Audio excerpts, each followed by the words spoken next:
요즘에 영화 승부라고 하는 이 영화가 아주 선풍적인 인기를 끌고 또 호평을 받고 있습니다.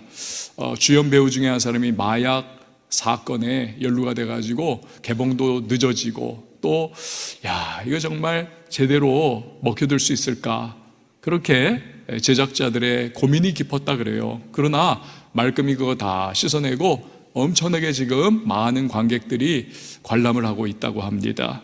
스승 조훈현과 제자 이창호의 바둑 대결을 다루고 있는 영화죠. 30대 초반의 젊은 나이에 세계 바둑계를 이 스승이죠, 조훈현, 제패를 했습니다.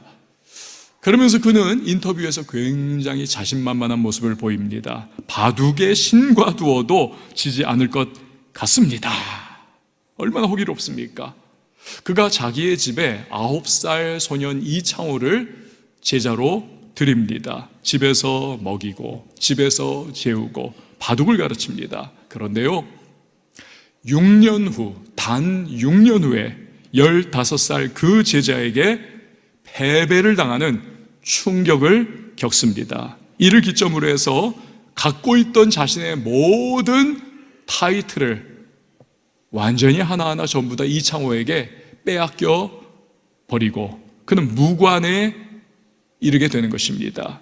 훗날 그가 자서전 고수의 생각법에서 그때의 심정을 이렇게 기록을 합니다. 들어보세요. 그래, 밑바닥까지 떨어졌으니 이제 더 나빠질 게 없어. 지금부터는 올라갈 일만 남은 거야. 이런 긍정적인 생각들이 마구마구 솟아났다. 아마도 살려고 그랬을 것이다. 계속 고통과 분노에 쌓이면 죽는 길밖에 없으니까. 한편으로는 계속 바둑을 하며 살아야 하니까 그랬을 것이다. 나는 내 안에 있는 긍정적인 생각을 어루만지며 어둠 속에서 서서히 기어 올라갔다. 무관이 된 후로 나는 누구보다 더 열심히 대회에 참가했다. 여러분요, 이 바둑은 패배를 해도 다시 일어나면 됩니다.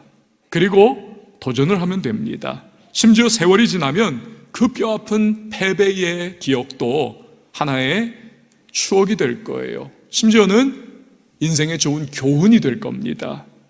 그러나 믿음의 세계에서 우리는 반드시 승리해야만 합니다. 세상의 유혹과 도전, 마귀의 불같은 시험, 육신의 정욕, 이생의 자랑, 안목의 정욕, 이거 반드시 우리는 이겨내야만 하는 것입니다. 그리고 주님이 예비하신 은혜와 복을 누려야 합니다. 주님의 손에 붙들려 우리는 귀하게 쓰임받아야 할 줄 믿습니다. 자, 그러면 우리가 어떻게 믿음 불패의 인생을 살아갈 수가 있을까요? 성경에서 히브리서 11장을 일컬어 믿음장이다 라고 합니다. 믿음이란 무엇인가를 잘 설명해 주기 때문에 그렇습니다. 또 그 믿음으로 말미암아 승리할 수 없는 현실을 승리한 믿음 불패의 인물들을 파노라마처럼 쫙 우리에게 보여주고 있기 때문에 그렇습니다. 오늘의 본문도 그 일부분이죠. 특별히 믿음으로 엄청난 승리를 거둔 모습들을 우리에게 보여줍니다. 예를 들어 33절부터 34절 말씀을 보세요. 그들은 믿음으로 나라들을 이기기도 하며, 여러분 이거 누가 연상됩니까?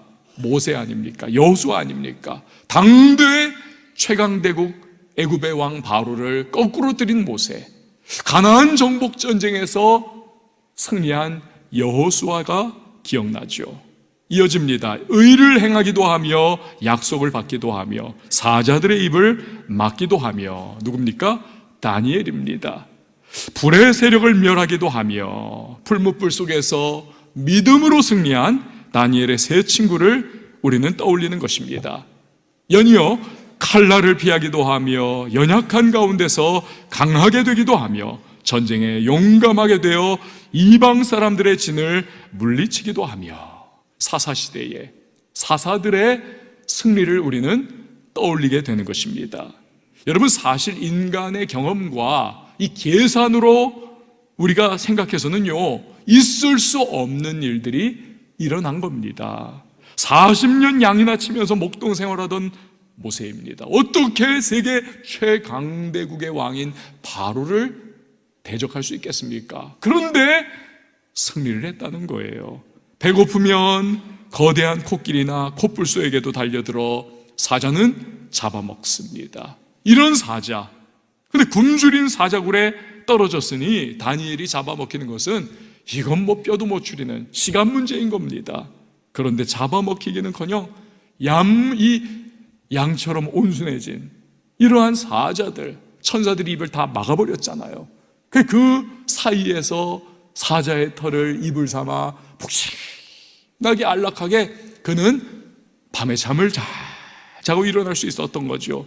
평소보다 무려 7배나 더 뜨겁게 최대치로 화력을 올린 이 풀무불입니다. 오죽하면 다니엘의 세 친구를 풀무에 던져넣던 군인들이 그 곁불에 타 죽을 정도였습니다. 그런데 죽기는커녕 이 3명은 풀무불 사이를 유유자적 산책을 하듯 그렇게 그리스도와 함께 걸어다니다 나올 수가 있었던 겁니다. 둘러싼 이방 민족들 사이에서 이스라엘은 패망할 수밖에 없어요. 전혀 훈련되지 않은 오합지졸의 사람들입니다.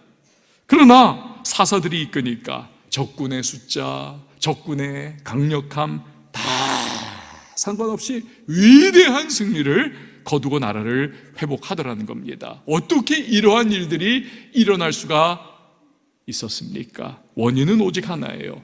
그들의 믿음을 기뻐하신 하나님이 역사해 주셨기 때문인 것입니다. 할렐루야. 히브리서 11장 6절은 우리의 믿음을 하나님이 얼마나 기뻐하시는가 우리 같이 한번 읽어봅니다. 시작. 믿음이 없이는 하나님을 기쁘시게 하지 못하나니 하나님께 나아가는 자는 반드시 그가 계신 것과 또한 그가 자기를 찾는 자들에게 상 주시는 이심을 믿어야 할지니라. 아멘. 여러분, 하나님은 이 세상 만물의 창조자이십니다. 다시 말해서 모든 것의 주인이라 이렇게 우리가 말할 수 있는 거죠. 욥기에서 하나님께서는요 말씀하십니다. 온 천하 만물의 모든 것이 다 내 것이다. 여러분, 우리는요 이거 내 건데요. 그러나 가져갈 수 없어요. 빌려 쓰다가 하나님으로부터 하나님이 이제 그만이다 그러면 놓고 가는 겁니다. 이런 말 있잖아요. 수위에는 주머니가 없다고. 그냥 빌려 쓰다가 하나님 부르시면 내려놓고 다 갈 수밖에 없는 겁니다. 자, 그렇다면 우리가 무엇을 드리는 것으로 하나님을 기쁘시게 할 수가 있겠습니까? 무엇을 드린들? 아니, 하나님 거 원래 하나님께 돌려드리는데 뭐가 그렇게 하나님께 기쁨이 되겠습니까? 오직 한 가지, 하나님은 우리의 믿음을 기뻐하시는 것입니다. 우리 믿음을 너무너무 기뻐하셔서 믿음을 가지고 있는 사람에게 하나님은 은혜를 베풀어 주시고 능력을 베풀어 주시고 상을 주시고 역사해 주시는 것입니다. 요즘에 트럼프 대통령이 일으킨 관세 전쟁으로 인해서 전 세계가 난리입니다.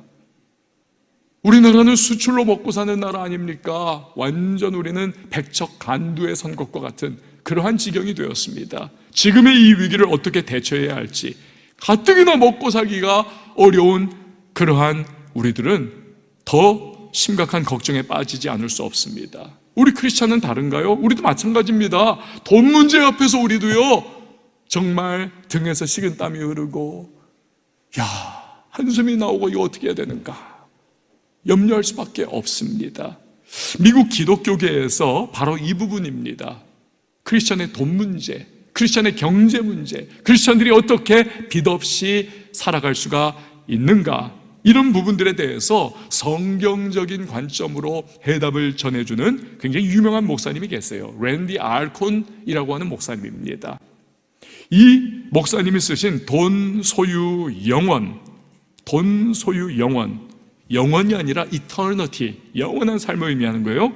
이걸 비롯해서 여러 권의 베스트셀러들이 있습니다. 그 분야를 전문적으로 다루는 기관을 설립해서 운영을 하기도 해요. 얼마 전에 이분의 책을 제가 읽다가 어떻게 이분이 목사님이신데 이러한 재정 문제, 경제 문제 이런 부분을 전문적으로 다루는 그러한 기관을 설립했고 그쪽으로 나아가게 됐는가, 그 간증을 읽게 되었습니다. 이분이 원래 큰 교회 담임 목사님으로 목회를 아주 잘하고 계시던 분입니다. 그런데요, 이분이 관심사가 조금 넓었어요. 그래서 미혼모들을 챙기기 시작을 했습니다. 심지어는 그 10대 미혼모들 너무 불쌍하지 않습니까? 그러니까 이 아이들 갈 곳도 없고 배는 점점 불러오고, 목사님이 자기 집을 사모님과 함께 개방을 하는 거예요. 방이 여러 개 있으니까 방에다가 그 10대 아이들을 다, 임산부 아이들을, 미혼모 아이들을 그렇게 다 침대 놔주고 해주면서 이 아이들을 먹여주고 말씀으로 양육해주고, 이 아이들이 아기를 낳으면 그 아기들을 얘네들이 키울 수 없으니까 믿는 가정에 입양도 보내드리고, 이러면서 이 10대 소녀들이 예수 그리스도를 알아가고 구원의 백성 되는 그 기쁨을 너무너무 누리면서 그렇게 참 사역을 열심히, 목회도 열심히 다방면으로 최선 다하고 있었던 분입니다. 근데 그러다 보니까요, 이 미혼모 사역하다 보니까 생각이 어디까지 또 미치느냐, 이 낙태 수술에 대해서 이것을 우리가 정말 우리가 반대 운동을 벌여야 되지 않겠는가. 그래가지고는 여러분, 우리나라도요 한 해에 200만 건인가 낙태가 이루어집니다. 미국은 뭐 몇천만 건이에요. 그러니까 이 악을 우리가 이걸 근절을 해야 하겠다. 미력하지만 우리가 반대 운동을 일으키자. 그래서 막 낙태병원 앞에서 피켓 들고 막 그렇게 반대 운동도 비폭력으로 막 했는데, 그 낙태병원이요 고소를 했습니다. 판결이 내려졌어요. 그 판결이, 목사님 평생 매달 사례비 중에서 4분의 1을 낙태병원에 지불을 하시오. 근데 이 목사님이 그때부터 깊은 고민에 빠진 거예요.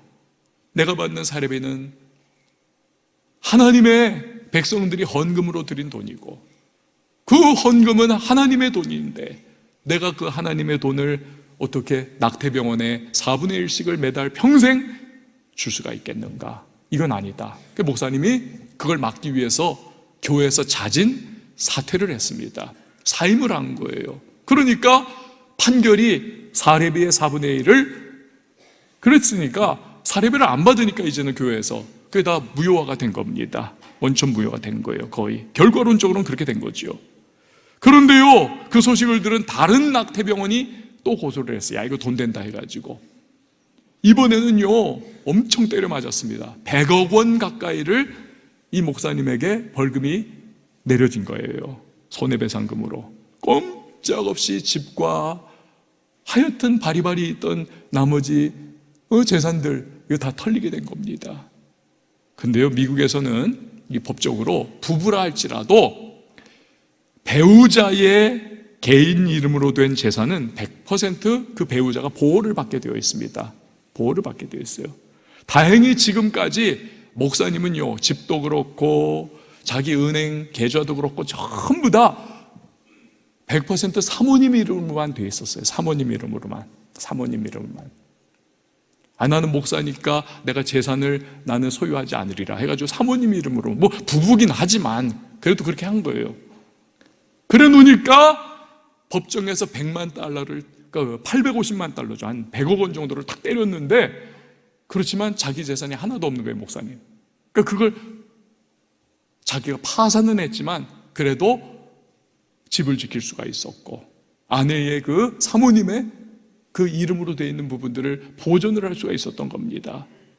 이 일을 계기로 해가지고 목사님이 교회 목회를 떠나서 재정 문제를 성경적 기반으로 다루는 전문 사역 분야로 들어서게 된 겁니다. 그래서 한 교회 목회라고 하는 그 울타리를 넘어가지고 책으로, 방송으로, 강연으로 수백만 명의 크리스찬들에게 이 우리가 신앙생활하고 인생을 살아가면서 이 돈 문제, 재정 문제, 이런 부분들을 어떻게 우리가 처리해야 하는가, 굉장히 엄청난 영향력을 그가 지금 끼치고 있는 사역을 굉장히 활발하게 하고 있는 것입니다. 여러분, 이분이 겪었듯 신앙의 도리를 따라 살아갈 때 우리에게 어려움도 찾아오고 고난도 찾아오고 참으로 힘겨운 순간들이 다가올 때가 있습니다. 그러나 우리가 믿음으로, 말씀으로 살고자 할 때 하나님은 반드시 도와주시고 또 때로는 피할 길도 열어주셔서 믿음 불패의 역사를 이루어 가심을 여러분 꼭 믿으시기를 바랍니다.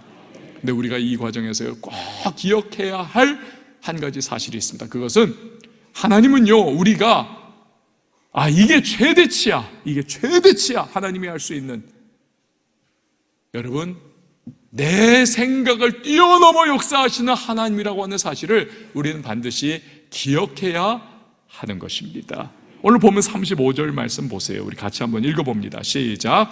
여자들은 자기의 죽은 자들을 부활로 받아들이기도 하며 또 어떤 이들은 더 좋은 부활을 얻고자 하여 심한 교훈을 받되 구차히 풀려나기를 원하지 아니하였으며. 아멘. 여러분 이거 뭐예요? 성경을 보면 종종 죽은 자가 살아나는 사건들이 나옵니다.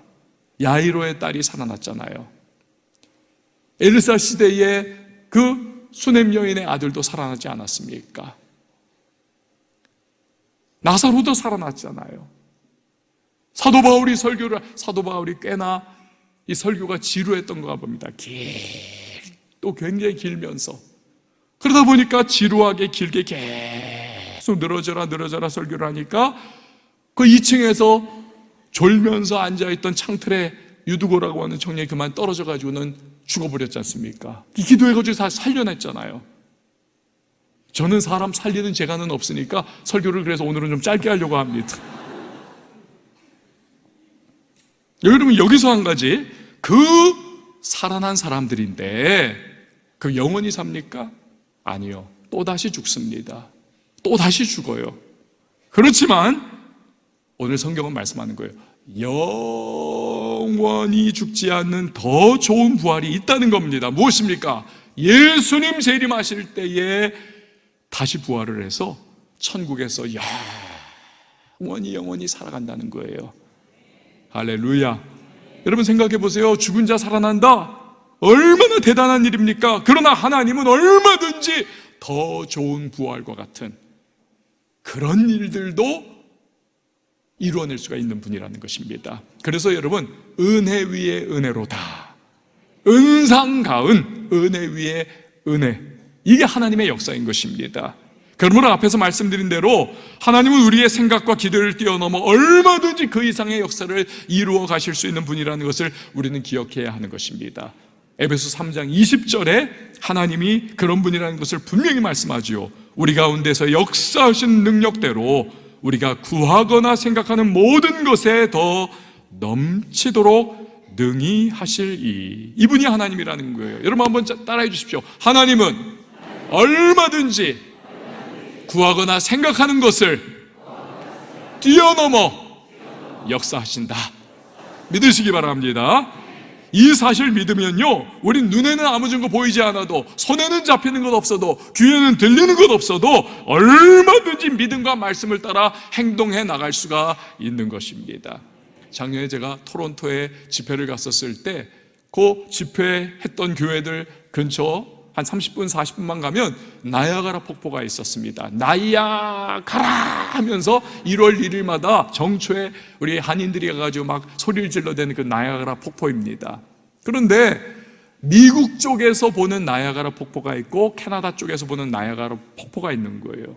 같은 폭포인데 캐나다 쪽이 훨씬 장관입니다. 압도적이에요. 제가요, 그 나야가라 폭포에서 쏟아지는 그 물줄기들과 장관을 보면서, 에스겔 선지자가 또 사도 요한이 하나님의 음성을 들었을 때 하나님의 음성이 마치 큰 물소리 같더라. 그전엔 제가 대체 이게 뭐야? 그냥 조금 감으로 알고 있었는데, 대단했나 보다. 그 나야가라 폭포 앞에서 확실히 깨달았어요. 이렇게 하나님 음성이 들려올 때 쏟아져 내리는 막 5억 톤, 분당 10억 톤 쏟아져 내리는 그 폭포의 어마어마한 소리와 같은 하나님의 음성, 어미하시고 압도적인 음성을 에스겔이 들은 거구나, 사도 요한이 들은 거구나, 그걸 알았어요. 여러분, 세계 3대 폭포가 어떤 건지 아세요? 바로 이 나야가라 폭포, 남미의 이과수 폭포, 그리고 아프리카의 빅토리아 폭포입니다. 이 빅토리아 폭포는 유럽인으로서는 누가 최초로 발견했느냐? 우리가 잘 아는 데이비드 리빙스턴 선교사, 그리고 동시에 탐험가이죠. 이분이 이걸 발견을 한 거예요. 근데 이 리빙스턴이 원래는요, 그냥 목회를 하려고 했었습니다. 신학교 들어가가지고 목회학 수업 배우고 설교학 배우고 하여튼 다 이런 신학 다 공부를 하다가 우리로 말하면 교육 전도사 시절에 처음으로 설교를 하게 된 거예요. 이웃교회 가가지고 초청을 받아서. 얼마나 준비를 많이 했겠습니까? 설교문 만들고 달달달달 외우고 하여튼 애를 쓴 거죠. 그래서 설교하는 당일이 딱 됐습니다. 강단 위에 딱 섰어요. 수많은 성도들이 자기만을 탁 바라보는데 그렇게 연습했고 준비했고 암기해가지고 설교문도 안 가지고 간 것 같은데 오늘 우리가 보실 하나님의 말씀은 딱 하는데 갑자기 백지 상태가 된 거예요. 오늘 읽어야 될 성경 본문이 어딘지를 까먹어버리고 만 겁니다. 누가? 데이비드 리빙스턴이. 너무 긴장을 하고 너무 당황을 해가지고 하얗게 돼버린 거예요. 여러분, 언제나 이 기억력과 당황하는 것이 문제입니다. 이 설교에는. 이런 일이 있었다지 않습니까? 어떤 교회에 초보 목회자가 부임을 했다죠. 야, 내가 이 첫 설교를 정말 임팩트 있게 해야 되는데 어떻게 하면 잘할 수 있을까? 고민을 하는데 얼마 전에 유명한 어느 설교자 설교를 들었던 게 떠오르는 겁니다. 그 설교자 예배를 인도하는 그 자리에 갔더니 설교자 베테랑이 설교를 딱 시작하면서 하는 말이 뭐냐? 여러분께 고백할 것이 있습니다. 과거에 저는 제 아내가 아닌 다른 어떤 여인의 따뜻한 품에 안긴 적이 있습니다. 그랬더니 막 청중이 너무 놀래가지고는 바짝 긴장을 해가지고 쥐죽은 소리 하나 내지 않고 듣더라는 거예요. 그 순간 이 설교자가 그런데 그 여인은 바로 제 어머니였습니다. 그러니까 사람들이 안도의 한숨과 함께 빵 터지면서 너무너무 그 설교를 잘 듣더라는 거예요. 그게 생각이 났어요. 이거다, 나도 그렇게 하자.